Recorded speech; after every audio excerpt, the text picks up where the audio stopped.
Good morning students, welcome back to our online class again. In the last class we have completed our first lesson of geography, that was environment. Now we are moving towards the first lesson of civics, that is on equality. First we should know what do you mean by equality, or is there an equality in India.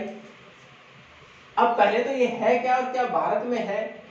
Equality समानता means all are equal either in front of the law, कानून सब पर बराबर लागू होते हो. Facilities to be provided equally, सबको facilities भी बराबर की मिलती हो. There must not be any difference और discrimination. Actually difference mean if you are going to replace this word from discrimination, की भेदभाव ना हो कम से कम किसी भी फील्ड में, वो है इक्वलिटी. लेकिन भारत की अगर बात करें तो शुरुआत अगर देखें तो अच्छी दे रखी है. आपकी बुक का एग्जाम्पल जो दे रखा है पहला, उसके अनुसार हमें लगता है यहाँ सब इक्वल हैं. कौन सा एग्जाम्पल दे रखा है? पहला एग्जाम्पल दे रखा है इलेक्शन का. तो इलेक्शन में क्या है? All are standing in a same queue, either he is rich or poor or they belong to different section of the society, either from any religion or caste. उससे कोई फर्क नहीं पड़ता कौन किस धर्म से बिलोंग करता है, अमीर है कि गरीब है, शिक्षित कितना है, क्या जाति है, क्या धर्म. तो ये सारी चीजें इनके बावजूद हमें केवल जो वोट का अधिकार है, पॉलिटिकल जो राइट्स की बात करें तो इक्वल है.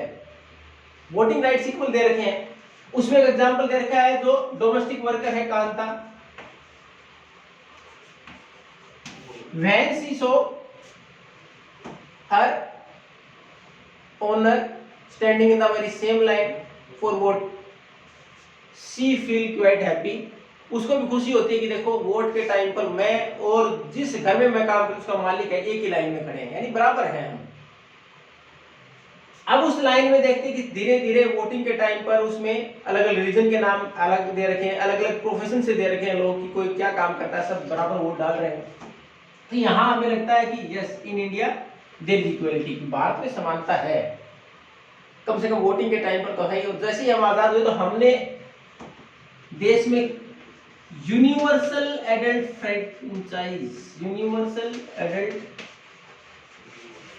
फ्रेंचाइज प्रोवाइड करें. अब ये है क्या? यूनिवर्सल सार्वभौमिक, सभी को, to all, adult vest after certain age. In India it is 18 now, भारत में ये 18 है. In the beginning when our constitution was implemented at that time it was 21. शुरुआत में ये 21 थी. It was done by 61st amendment, 61वें संविधान संशोधन के द्वारा इसको 18 साल कर दिया गया. Universal adult franchise to all adult after certain age वेस्ट, एक उम्र जिसके अनुसार ये माना गया कि व्यक्ति सारी चीजें समझ के अनुसार वोट कर सकता है, उसके लिए हमने 18 डिसाइड कर दी. Franchise right to vote.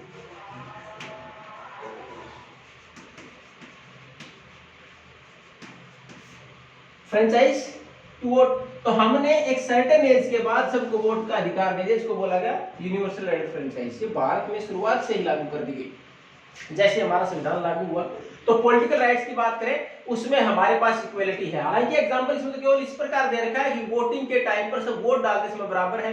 दूसरा, वोट की कीमत बराबर है. Every vote has equal value. चाहे वो देश के प्रधानमंत्री नरेंद्र मोदी जी वोट डालें, चाहे आप लोगों के पेरेंट्स में से कोई वोट डाले, वोट तो एक ही काउंट होगा, यानी एक व्यक्ति के वोट की कीमत भी बराबर है. तो यहाँ हमें इक्वलिटी है. उसके साथ साथ चुनाव की बात करें तो चुनाव लड़ने की भी आजादी है. If any party is going to provide you the ticket then it's okay. अगर कोई पार्टी अपना कैंडिडेट बनाती है किसी व्यक्ति को चुनाव लड़ने के लिए तो अच्छी बात है. लेकिन फिर भी किसी व्यक्ति को चुनाव लड़ना और पार्टी ने टिकट नहीं दिया, then he or she is free to fight election independently as an independent candidate. स्वतंत्र चुनाव लड़ सकता है. Even everyone is free to make their own party, अपनी खुद की पार्टी बना सकते हैं. तो हमारे यहाँ पॉलिटिकल स्फेयर की बात करें, राजनीतिक अगर हम बात करें तो उस तौर पर इन पॉलिटिकल डोमेन भी है इक्वलिटी. यहाँ हमें समानता नजर आती है, समानता है. लेकिन कांता का ये जो एग्जांपल अब हम देख रहे हैं ये तो यहाँ तक सीमित था कि इसके बाद उसको एहसास होता है कि क्या हम हर जगह बराबर नहीं है. ये किस प्रकार महसूस होता है? जैसे वोटिंग के बाद वो घर गई, बाद में काम पर लौटी, उसके बाद अगले दिन जब वो घर जाती है तो उसकी जो लड़की थी she was free from fever, उसको बुखार था लेकिन उसके पास पैसे नहीं थे. She has to go to the work, कि वो काम पर जाएगी. Then she will ask for an advance, कि वो एडवांस के लिए बोले कि मालिक को कुछ पैसे पहले दे दे ताकि बच्ची को दिखाया जाए। But she can't afford the facilities in private hospital में फैसिलिटीज अफोर्ड नहीं कर सकती थी। Then she had to move to the government hospital में गई। वहां देखते एक लंबी लाइन लगी है और उस लाइन में वो बच्ची बार बार परेशानी की वजह से, बुखार की वजह से, तेज बुखार की वजह से मम्मी को बोलती है मेरी बारी कब आएगी। उसके बाद वो ऑब्जर्व करती है कि उसके आसपास जो लोग हैं, जैसे वोटिंग के टाइम उसने अपने आसपास देखा तो उसमें शिक्षित, अमीर और गरीब हर प्रकार का व्यक्ति लाइन में था, लेकिन यहाँ केवल एक ही प्रकार के लोग दिखाई दे, ज्यादातर from the poor section of the society.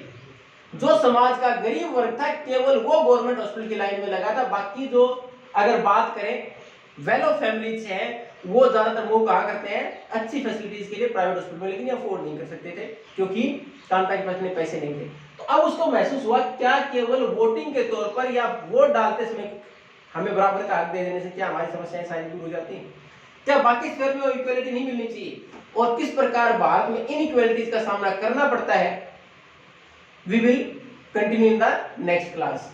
कि ये हमारे पास इक्वलिटी एक छोटा सा कॉन्सेप्ट अंडरस्टैंडिंग के लिए क्या है कि हमारे अंदर कोई डिस्क्रिमिनेशन ना हो। पॉलिटिकल लाइफ में हमने देखा हमारे अंदर इस प्रकार का कोई डिस्क्रिमिनेशन डिफरेंस नहीं है, वहां हमें बराबर के अधिकार दिए गए।